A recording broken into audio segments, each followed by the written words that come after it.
Welcome to Sips and Spirits, a podcast for lovers of both alcoholic and spectral spirits. You'd think I'd know this by now, but I don't. I am your hostess, Chelsea. And I'm the co-host, Eric. And today, we are very excited to welcome someone to be our ghost on the podcast. Scary. So, without further ado, let's introduce them. So, a fellow friend met through the Samhain Society. It was by happy coincidence that we discovered this ghost has been haunting our nearby neighborhood of Santa Clara since 2009. He's a graphic designer by trade who uses his talents to bring jaw-dropping home haunt displays to life under the enthralling glow of black lights and spider trees. If you know, you know. This editor in mischief has been archiving his dreadful projects of over 13 years under his moniker that perfectly embodies his passion for Halloween and Mexican folklore. We are beyond excited to vive la vida, espantosa, as we invite Señor Scary Jerry to be our ghost. Welcome. Welcome. Thank you so much. Appreciate it. Yeah. I gotta keep the headphones on the whole time? Oh, yeah. I always forget this part. Because we're sounding good. So, a little disclaimer before we get started. We might be a drinking podcast, but don't let the spirits possess you. As much as we enjoy you guys are enjoying our cocktails, there's never any pressure to consume them. Just be part of a podcast and enjoy. So I totally forgot to put the disclaimer in there. Yes. Because our last guest who we did virtually, their drink was non-alcoholic because they're sober. So Yes. I didn't even think about putting it in there. Thank you for remembering. Also, with that, we're not mixologists professionally. We just do it by fun. Mm-hmm. So, cocktails and spirits are Tasted for the first time, unless noted otherwise. And with this episode, we made a special cocktail called Señor Scary's Haunt, inspired by Mr. Señor Scary's flavors that he enjoys. Wow. Yeah. So, at this time, should we taste it? Do we taste it or should we cheers? Cheers. We should cheers. Cheers, and then we Because taste. we can't start drinking it till we toast. Toast. Right? Grab your cocktail. So everyone grab your glass and cheers. Cheers. Don't spill it. I'm going to need a moment. Go for it. Take as much as you need. Oh, that's a good sign. I should have given you a straw. That is a delicious cocktail. Yay! Wowza. Jerry approved. I love it. So, share with us your tasting notes. Well, I love, peach. And there's a strong peach flavor in there. And I know there's tequila in there. Mm-hmm.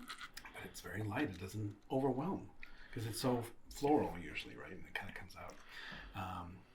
That is tasty. There's a citrus in there. And there's maybe another citrus. And maybe a third.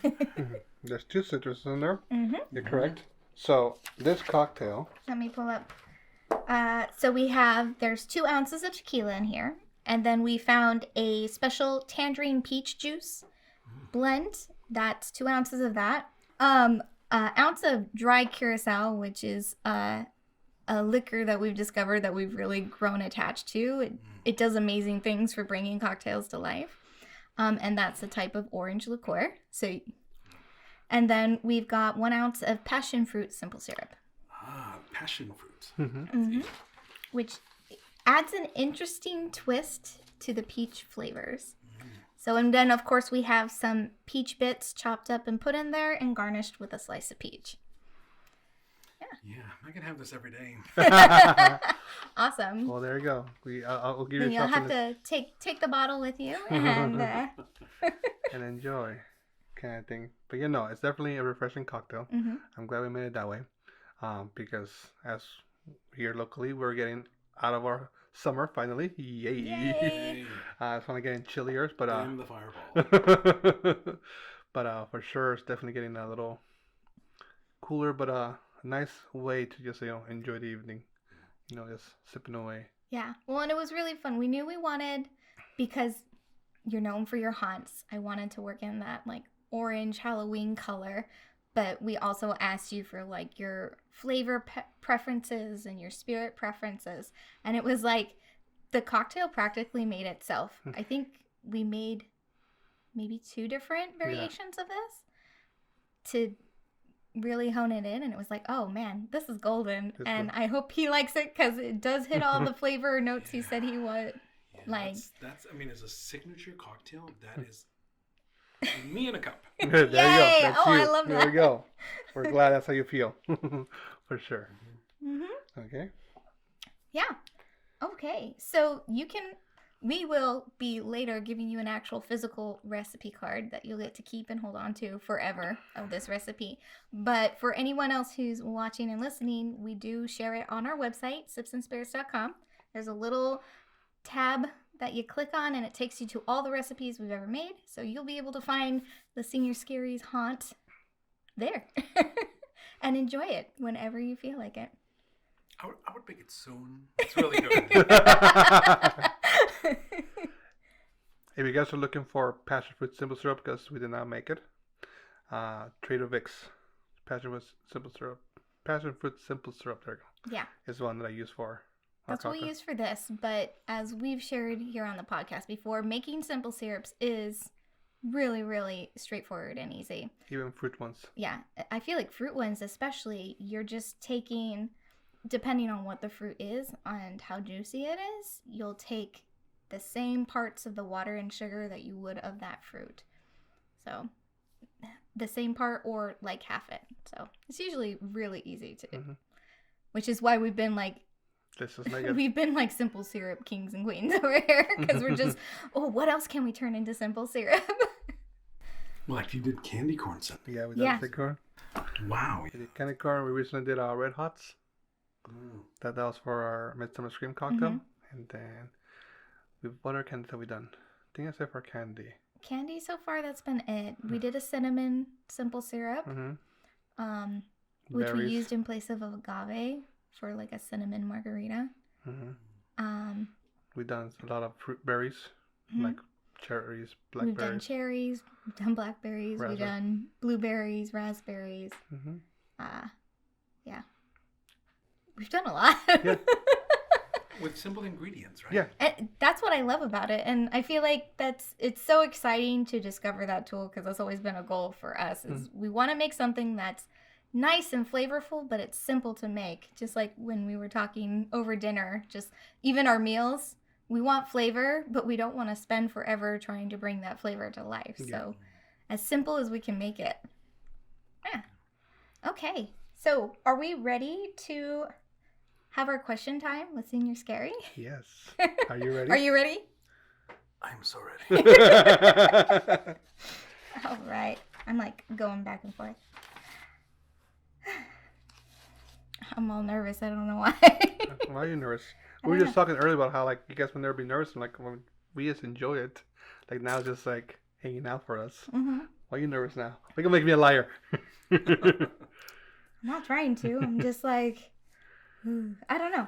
All right. So your award-winning home haunts sneak in subtle storytelling brought to life through impressive large-scale displays. We have had the pleasure of actually getting to see your display from last year, and that was really, really exciting. And getting to hear like all the little behind-the-scene details and getting to build it up, essentially.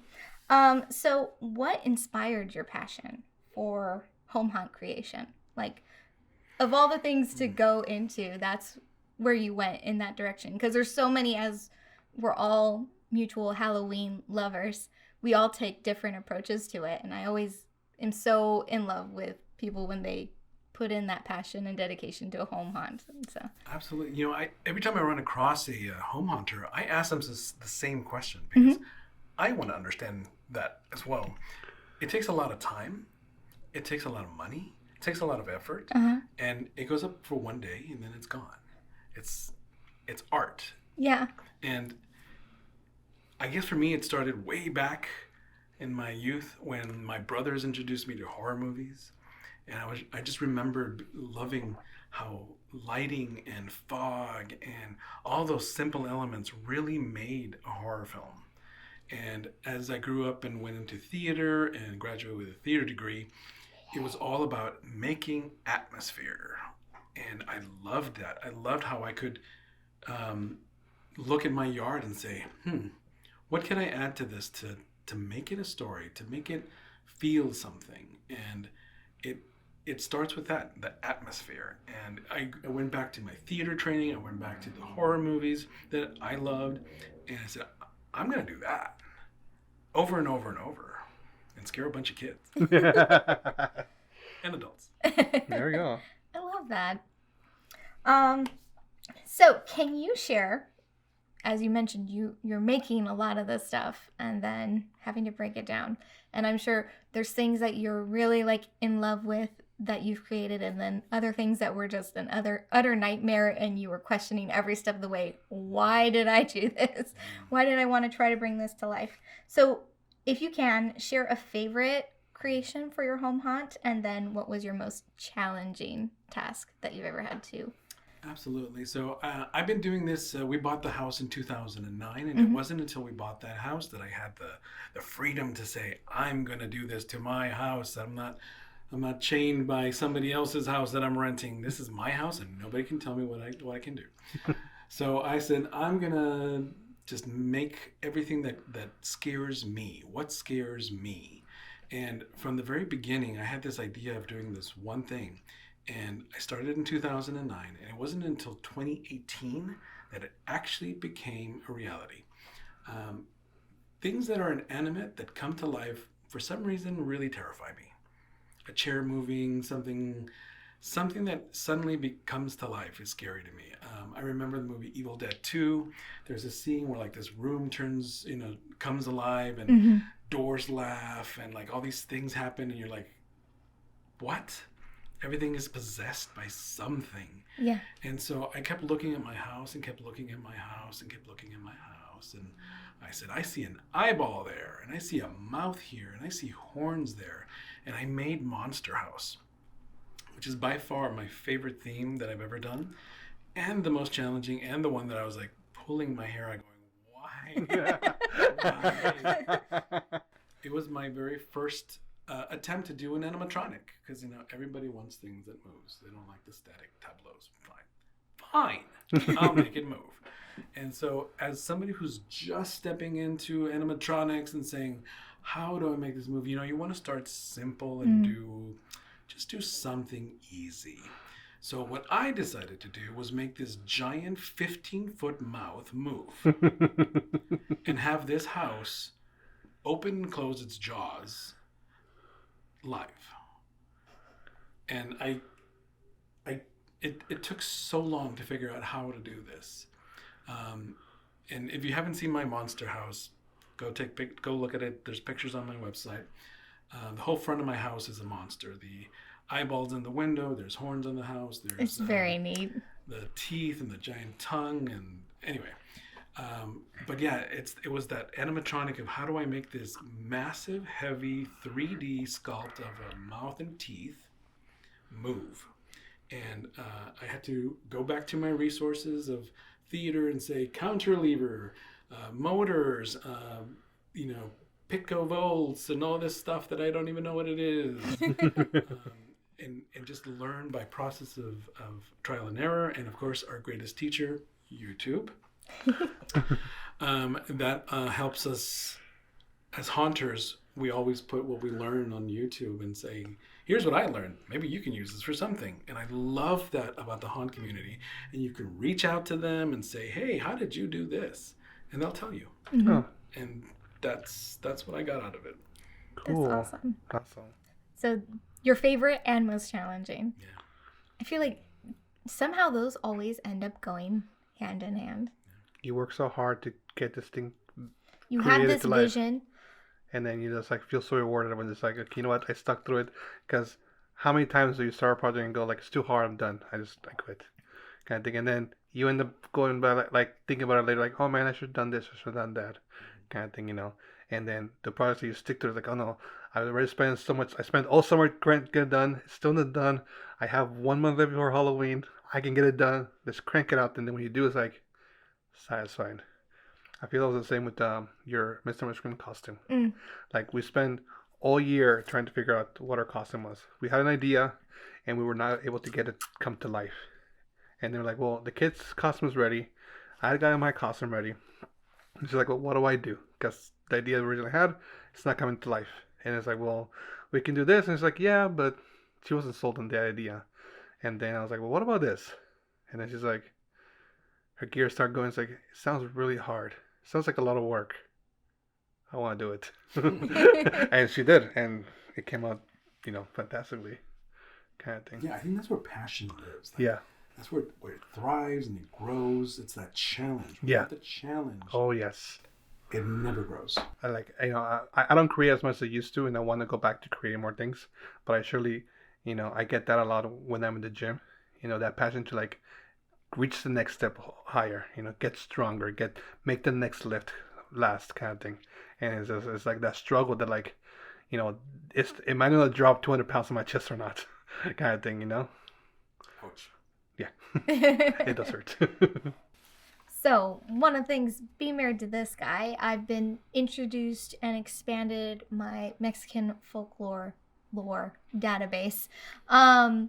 So, one of the things that really attracted you to me initially was just like how much you were embracing that mix of the Mexican folklore and Halloween. And I think you do it so effortlessly and it just feels so natural and right. And it's like, this is a perfect combination. You have now shifted into this branding and iconography of Señor Scary. So what called you to the haunted tales of Mexico? I'll try to make this brief. Because I always am. I had a seismic personal shift. In 2015, I lost this job that I've had forever. And I started working in education. I worked at Foothill College, and I'm a graphic designer there.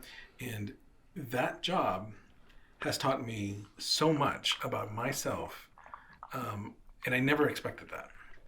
I felt like it was a reawakening of who I was.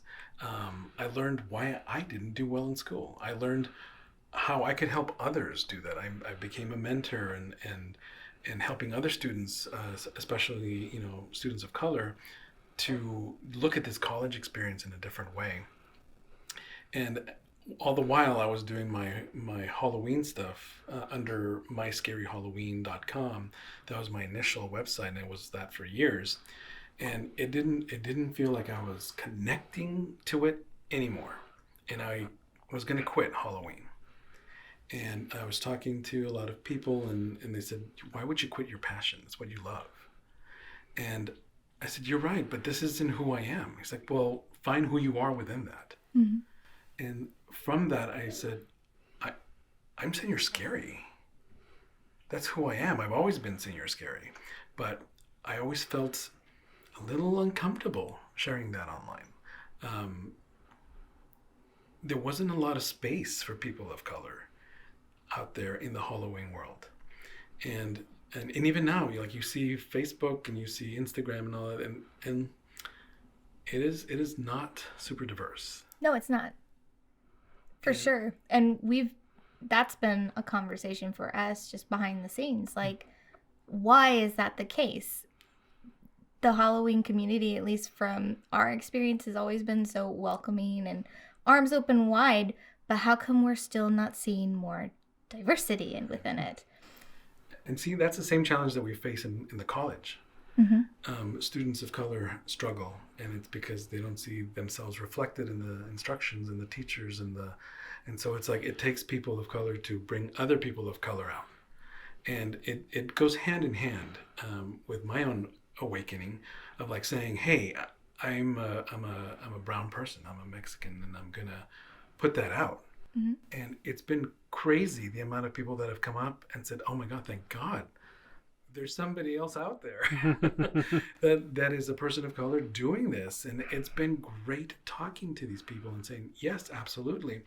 And of course, as I embrace my culture, as I learn more about my culture, I've realized, gosh, there's a world of folklore and tales that are rich, are so rich. And I've heard them all my life, and I never really paid attention. Mm-hmm.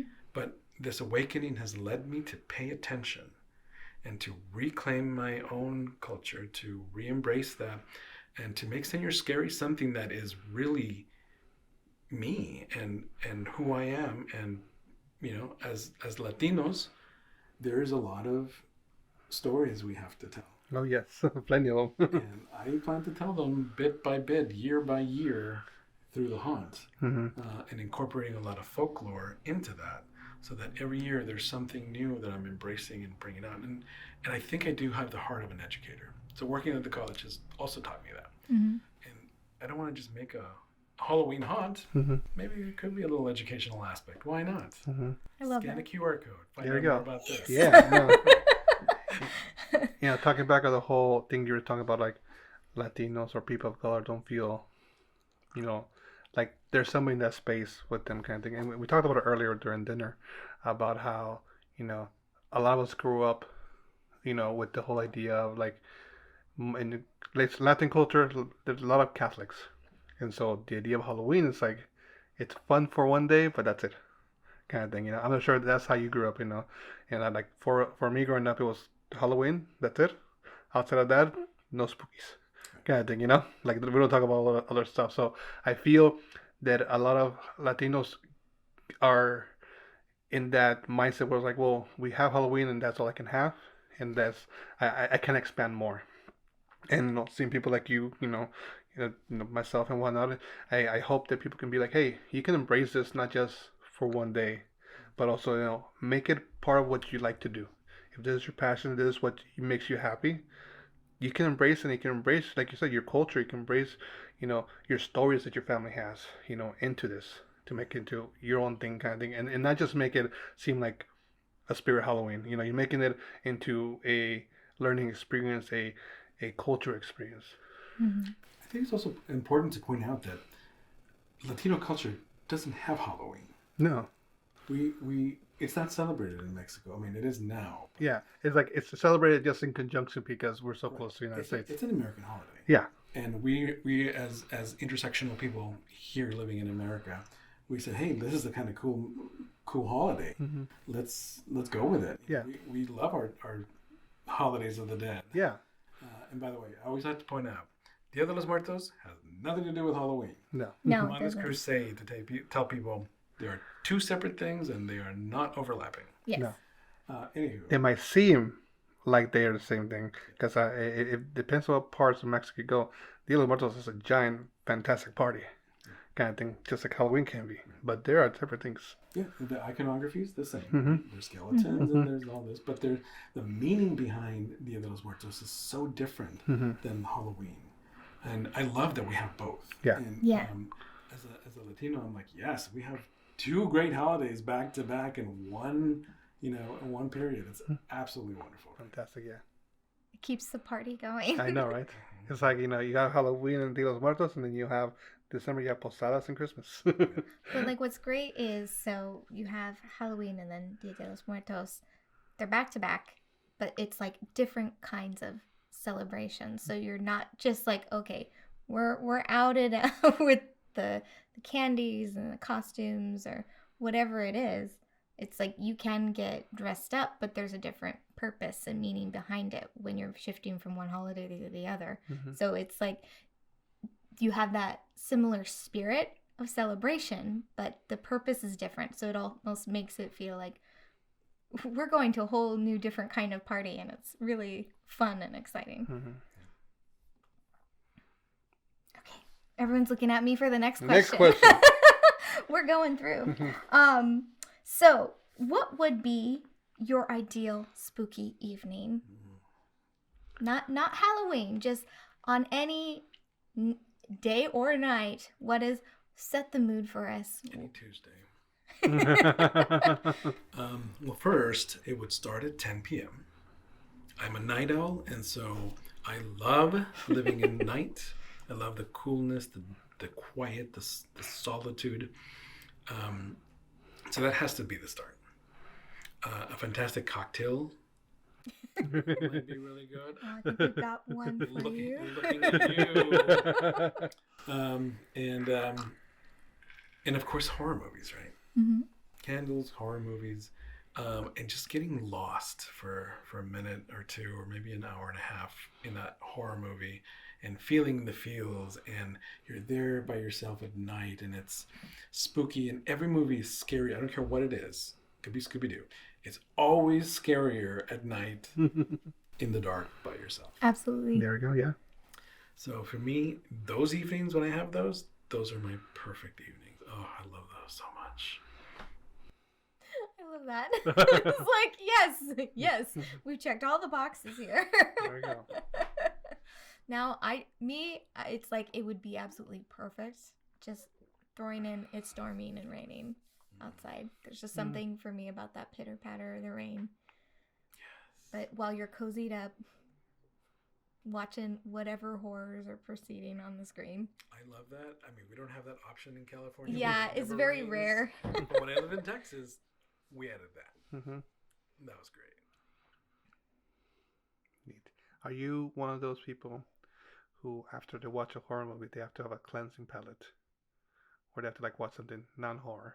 Oh, absolutely. Okay. The cleansing palette is another horror movie. Okay, even better. Yes. And then another horror movie. Oh, no. Oh my goodness, yes. And then straight to bed. Yes. High five to that, my friend. It's fun fact. Usually, I have the worst nightmares, the ones that you wake up in cold sweats. I have those when I don't watch horror movies. I miss those. I've not had a good nightmare in a while. Yeah, it's when I go through periods of not watching horror movies, Mm-hmm. I suddenly get all the nightmares. Hmm. And I think there's something about psychology of a horror movie. It lets you release all that tension, all that stuff that builds up throughout the day, and you just like let it all out of that horror movie. You scream. You hear those disembodied voices of children laughing. You're like, where's that coming from? Once again. Great sound effects. There's nothing more chilling. Then the voice of a child. Giggling, disembodied, yes. The voice of a child giggling when there's no children around is terrifying. Right? Terrifying. At the school that I work at, the upstairs in one of the buildings was for a while never being used, except for there was one office there. And when I first started dating Chelsea, that's where she was hanging out in the afternoons, working. I was working in that office. That was yeah. the only one upstairs. There was only, And it was like it had the like, what do you call that? That ceiling tile, the squares. And so there were like wires hanging down, so we knew definitely children weren't allowed upstairs. There was two entrances, one in front, one in the back, and no one ever went upstairs because there was nothing. There was no reason for people to go upstairs. upstairs. And I'll be there with her, and I'll be on my phone, and she'll be working on something, and then we'll both stop and look at each other because we both have heard giggling of children running upstairs. There were children upstairs, and you can totally tell the difference. They're like just Like echoing through the halls upstairs. It's like, what's going on? And sometimes when the kids were not there. Right. Always fun times. Mm-hmm. Yeah. Those ghost kids, they're never ghost kids. They're never ghost kids. Never. Yeah. I mean, we could go on and on with all the ghost stories that surround That's my their workplace. yes. But yeah, no, Chelsea definitely needs a palate cleanser, non-spooky one, after a movie. It can be spooky, non-scary. Sure, okay. So, like, it could have, like, what's a good example? So, like, I could watch Hotel Transylvania afterwards, or Addams Family or something. But I need something a little more jovial to distract me because I'm the opposite of you. I get really bad nightmares. I suffer from sleep paralysis. So, especially particular films will definitely trigger it. So I'm always like, okay, what can I distract my mind with? Have you seen the documentary The Nightmare? I have. It took me a while to finish it. Yep. I had to keep stopping it because it was like, okay, this is unnerving because this is I associate way too much. So it took me like 3 days to fully complete it and not like sequentially. I'd put it off for like months between each watching. And every time I stopped, I had like really bad sleep paralysis I should watch it. experiences. I haven't yet. It gave me anxiety. Yeah. Yeah, it's It's intense. It's interesting. And it's for those who have experienced sleep paralysis, it's even more so because it's too relatable. It's uncomfortable because it's relatable. Well, my thoughts. I mean, I've had sleep paralysis, and to me, it's more of a challenge to break out of it. Like it's not like a challenge. Like it's hard. It's like this is my challenge to break out of it. How do I trigger my freedom with that kind of thing? So it's been a while since I've had. Your Everest to conquer. Yeah. Okay. One of them anyway. But anyway. All right. So this is our final question. And we ask this of everyone because we like to know, do you have any spirited experiences from beyond the grave that you would be willing to share? And I know you have shared a couple with me, and you've even blogged about some of your experiences. So the floor is yours on where you're comfortable, or even as simple as just seeing some entity walk across a hallway. So. Well, my story, which is also on my blog, happened when I moved to San Francisco in 1998. The first year, I spent a lot of time on the street at night, just looking at everything and seeing very strange things. And it wasn't until later when I moved into a apartment that I actually had my first, hopefully last, because they're not fun. They're not fun at all. Haunted house experience. And we lived in this flat for 3 years. And 2.5 years or so, nothing happened in this house. And out of nowhere, things started happening. And it escalated so quickly. And it's really unnerving because you question everything about yourself. You question, like, did I actually believe this? Am I making this up? Am I moving things myself and not knowing? You start questioning your partner. My partner and I were fighting all the time. The cats were just crazy all the time. Our friends didn't want to come over. And it took a series of events to say, hey, this is actually happening. And we had photographic proof of a ghost. We took a picture of the hallway and there was this figure. And I'm like, you can't unsee that, right? You see this thing. I'm like, I didn't do this. I'm a graphic designer. I know how to use Photoshop. This isn't Photoshop. This is not my imagination. This is something that is well beyond what we can explain. And having been someone who loves horror films, to suddenly be in a horror film was very different because it's very different. It's not one sequence after another. It creeps in behind you when you're not paying attention, and then it happens. Little by little, every little thing changes. And like I said, it's not a fun thing. And when we finally sought help, it had gotten to the point where this dark mass was making itself known in front of us. And seeing it, I got up once and I punched it right in its head area. And my hand went right through it. I'm like, I'm not dreaming this. I'm not dreaming this. This is happening to me.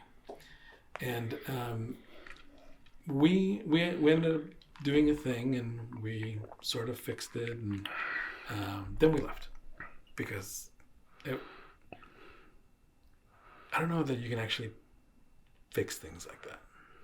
I think you can temporarily block them, but whatever was there will always be there. And many years later, oh my gosh, there's been so many cross coincidences about this event. I read a book and I'm like, oh, that's the spell that I did. That's the spell that they told me that to do. And I was thinking that this spell was like ridiculous, but here it is in this book exactly like it was. Or getting a phone call in the middle of the night going, hey, are you okay? I'm sensing something. I'm like, yes, I just punched this thing in the face. It's just all these weird, like just random things that happened. And Yeah, it stayed with me. And when I wrote the story for Gaily Dreadful, his blog, I started seeing that thing again. Just around. I'm like, obviously this is my imagination. I'm writing about this. I'm thinking about it. I'm back in that moment. It's just my imagination. But I know that it wasn't, and I feel like this thing is always out there in the periphery, whatever it is. That's whew, interesting. I'll say my experiences with the beyond the supernatural has been a lot less intense than that kind of thing. You know, we spoke about it before here, and then talked to you about it a little bit here and there. But to interact with it as constantly as you did, you know, you say it, you watch it in movies, you see it in things like what do? Do you just leave your house? Guys, how easy is that to do for you guys? If that's what you are, do you try to, like you said, fix it? Can you fix it? Okay, or will the things you do make it angrier? Kind of thing. That's just. Whew. Yeah. Well, I think that's where I'm always so leery about things. You know, you're always joking about me trying, we should do the Ouija board or do this or that. And I'm like, you know, it's so different of an experience or it's different seeing it happen in a movie or read about it in a book or even read about someone else's experience versus having to actually experience it firsthand. It's going to be so different from what you're expecting, and you're not going to get what you thought you would get, which is why I'm always so hesitant on everything. Because there's somewhere, for some reason, that's ingrained in my brain that, you know, all these tough talkers. I always think about the film Paranormal Activity and that godforsaken boyfriend I hate so much. Mika or whatever his name. Micah. And it's like, yes, that's like one of those films where it's like, this feels so realistic because someone's thinking they're all that and think it's not going to get that bad and we have it under control. And you don't because you weren't expecting it. It slowly seeped in. It snuck in there. And then it was too late to do anything by the time you realized, oh, wait, I should back off. I think that's a very good perspective because I often warn people not to do this stuff lightly. Like go to a haunted house and have fun, sure. But when you start delving deeper and deeper into the occult and you don't know what you're doing and you're not careful, I feel like we all have this safety bubble. And it's like a I don't know, like a bowl or something, or like a cup. Yeah. And once you experience something, there is a crack in that. And it always stays there. And through that crack, it will forever come through. It will never, your safety bubble will never be the same. And I feel like ever since that experience, that crack has allowed other things. And it's just little bits and pieces here, but it's permanent. It's a permanent crack. Yeah. Well, like with that safety bubble analogy, before it happens to you it's just Hollywood. It's not real. It's just stories to scare kids, stories to tell kids don't do bad things. But as soon as it happens to you, then another stories is they're part of your story, and it's like, well, now what you start thinking about what else happened to me? Was this something like that? Was this other thing something like that? And then now you go experience new experiences. It's like this is something similar or the same or something worse. Yeah. But joy and positivity is a great way to combat all that. Absolutely. People always say, well, look at all your Halloween stuff. Isn't that scary? Doesn't that make you scared? I don't get that. Like, okay, now there is a difference between, right? There's some really like gory and like icky stuff. Not really my thing. And I'm like, yeah, it's not scary. It's just like disturbing. It's not comfortable to look at. But I see the ghosts and the skeletons and we look at the jack-o'-lanterns. Even you get your Grim Reapers. It's like, it's fun and it's playful, it's friendly. If we're automatically like anything that's orange and black, you're gonna be in so much trouble. It's horrifying. It's Which, not. by the way, we did not plan this. What? Orange. Oh, now we're all wearing orange and black. We did not plan this at all. It just kind of happened. We were just all trying to make sure we didn't fade into the background. I also look at this as like we're talking. It's like, wait, we didn't talk about all. Well, and it's also we're on the cusp of Halloween season.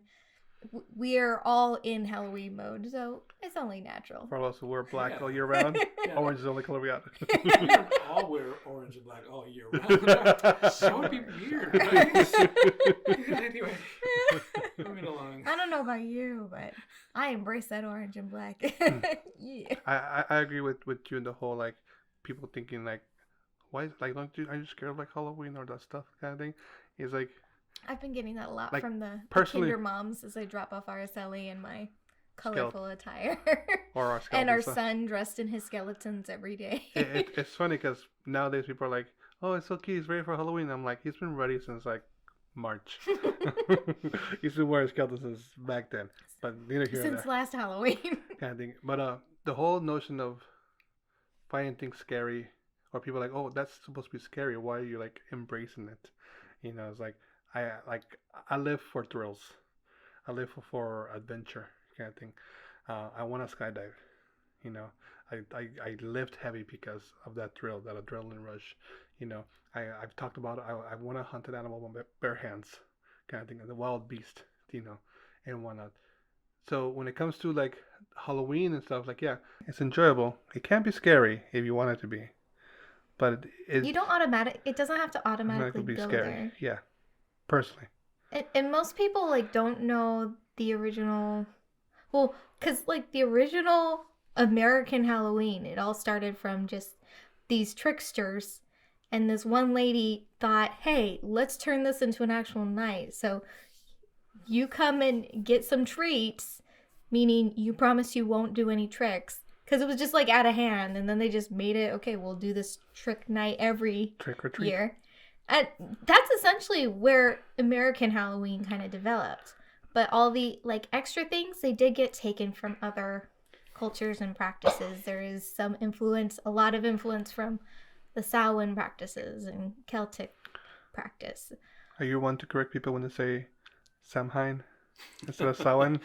My last car was named Samhain. Yeah. And people said Samhain all the time. It's, okay, Samhain it is. You know, I would be that person where it's Frankenstein's monster, not Frankenstein. But after a while, you kind of, okay, whatever, who cares? As long as you're not being disrespectful, right? I've gotten really laid back. Getting old.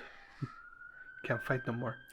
It's just not worth the time. Mhm. I get really tired when I get upset. Yes, I don't you know do. if anyone else does. Like, Yes, we we'll do. legitimately have to take a nap because I got so upset over something. I don't know, Aries habit or something. Mm-hmm. I'm in marketing, so it's my job to be upset all the time. Oh, Don't use that logo. yeah. That's not our colors. Very fun. So, in the spirit of our Simpson Spirit episodes, we always ask, not always anymore, every episode now we ask, would you rather? In our non-cryptid episodes. And our cryptid episode. So, I'm going off the idea of a lady in white. Okay? And I'm going to go first with the question of, in our culture, our lovely lady in white, La Llorona, would you rather encounter La Llorona, or you recently told me that you visited the Highlands Island and their lady in white, the Banshee, or would you rather encounter a Banshee? Both wailing women, both ladies in white. I know my answer. I would love to meet La Llorona again. Again? Ooh. Okay then. Again. I'm I'm a bit unsettled by this. Hey, there's a story on my blog about my family and La Llorona. Okay then. I have to go check it out. I have to hail to my roots. The Banshee, absolutely. Yeah. That's ever since Darby O'Gill and the Little People, I've always wanted to encounter the Banshee. She's a fascinating creature. I love her. Cryptid? Okay. Now you. Now me. Now, have I heard the ones of a Llorona? Most likely, probably. But that's as far as it goes with my encounter with her.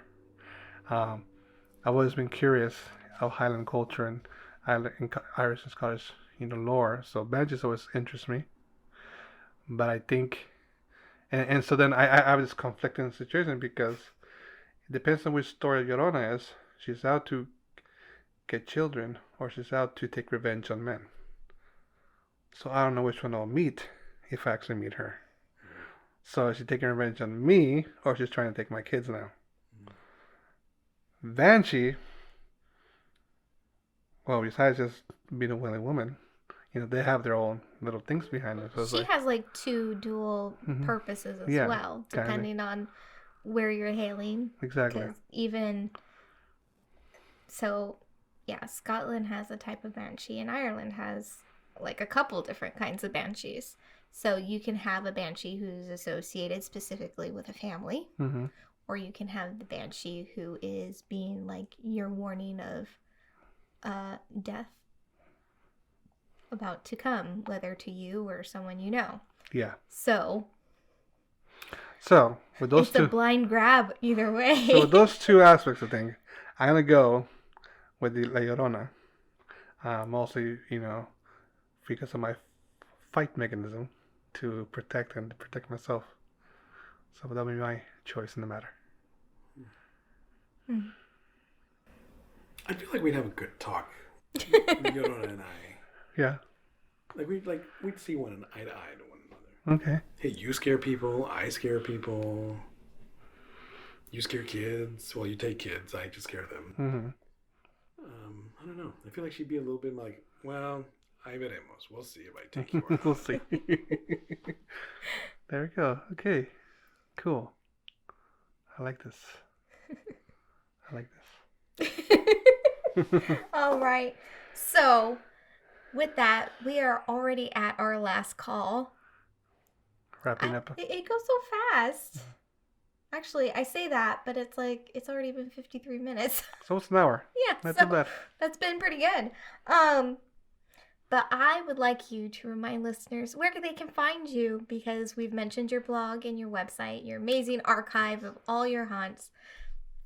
So go ahead. Yeah, you can find me at SeñorScary.com. That's Señor like Señor Frog, SENOR. Scary like I'm scary.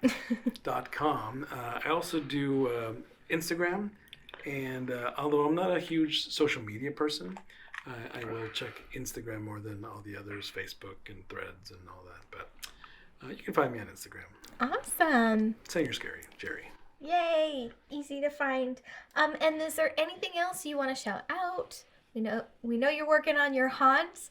So yeah, want to give a little plug for that? Yeah, I mean, if you're in the Santa Clara, California area, Northern California area, come see my haunt, Los Muertos Cemetery, here in sunny Santa Clara. Sunny Santa Clara. Very sunny. Very sunny. Yes. But the nights have been oh so chilly lately. I've been loving it. Me too. It's very, very cool haunt. If you guys get the chance to, definitely check it out. Like I said earlier, we had the pleasure of getting to see it and swing by. And last year, right? Yeah, last year. Mm-hmm. It was so cool because I've been seeing it for years. And when I finally realized, like, I feel like we had the revelation at the same time. Like, you're in Santa Clara, you're in Northern California. Yes. I think I remember our son trying to sneak himself into the... Oh, yeah, trying to get past your barrier gate. It was actually because of that. A modification location.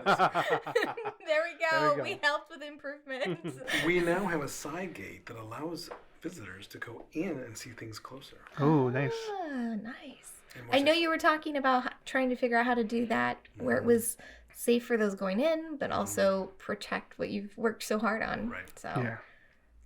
very nice. Cool. Very nice. And they can find that information over on your Over on the website. on the website. SeñorScary.com. Awesome. Yep. Want to make sure people can find that if they're like, oh, hey, I'm in Northern California, or I'm going to be there. Yeah. I am not in it today. What's the No worries about it. This cocktail's hitting me so good. But I thanks just to our wanna sit listeners here for and sticking chill. along with us as well. We want to keep those spirits flowing, so please be sure to show your support by reviewing and supporting the podcast. If you enjoy the show, if you enjoy having guests here, let us know. If you know any other people around the Northern California area who you think would be great to be a guest here, let us know. We can reach out to them and make a connection and see where it can go. But if you enjoy the show, be sure to share with others. Share Mr. Scary Jerry. To share with friends, to check out his stuff. Very awesome fonts. One thing that Chelsea and I talk about, it wasn't much for Halloween, but it was more for Christmas. When we were kids, my mom used to cross us across the border from Mexicali to Calexico, and we'll drive around to look at all the Christmas decorations or the houses made up for Christmas. And so if you're looking for something like that for Halloween, Señor Scary Jerry's house is definitely a nice drive-by. If not, walk up and say hi. Absolutely. I'm very friendly. People always are very shy. I'm like, come on in, look at my skeletons. Exactly. They're mostly not real. No, mostly. I like that. Yeah. Yeah, and whether you prefer to listen to your podcast of choice or watch it, we are available on all podcast hosts and on YouTube. You can see all our wonderful, colorful orange and black faces. And we also tend to hang out on Instagram as our social media of choice, but we can be found practically everywhere. And if none of those things are your thing, we totally get it. We also have a website, sipsandspirits.com. So come check us out. Find Señor Scary's wonderful cocktail amid all the other ones we've created. And we're about ready to close this tab and cheers. So everyone grab your glass and cheers. Cheers. Cheers. Yay. Salud. Oh, you dropped your Stole your peach. garnish. I'll need that peach back.